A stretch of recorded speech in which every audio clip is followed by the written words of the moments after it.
आपण पाहत आहात लोकप्रबोधन, सर्वसामान्य जनतेचा हक्काचा न्यूज चॅनल। घोटाणे प्राथमिक आरोग्य उपकेंद्राची दुरवस्था, सेवा कधी सुरू होणार? ग्रामस्थांचा संतप्त सवाल। नंदुरबार घोटाणे गावातील प्राथमिक आरोग्य उपकेंद्र अद्यापही सर्वसामान्य नागरिकांच्या सेवेसाठी सुरू झालेले नसल्याने ग्रामस्थांमध्ये नाराजीचे वातावरण आहे।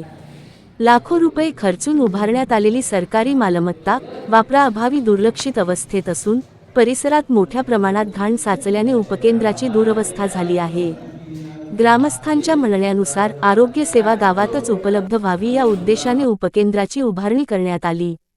मात्र आजही ते सुरू न झाल्याने नागरिकांना उपचारासाठी दूरच्या ठिकाणी जावे लागत आहे।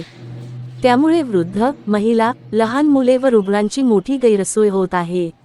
उपकेंद्राभोवती वाढलेली घाण, झाडाझुडपे आणि दुर्लक्ष यामुळे सरकारी मालमत्तेचे नुकसान होत असून ही मालमत्ता जनतेच्या उपयोगात कधी येणार असा प्रश्न ग्रामस्थ उपस्थित करत आहेत।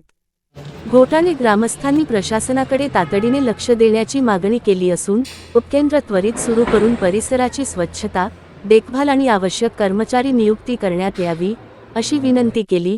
तसेच संबंधित विभागाने या प्रकरणाची गांभीर्याने दखल घेऊन तातडीने अंमलबजावणी करावी अशी मागणीही करण्यात आली आहे।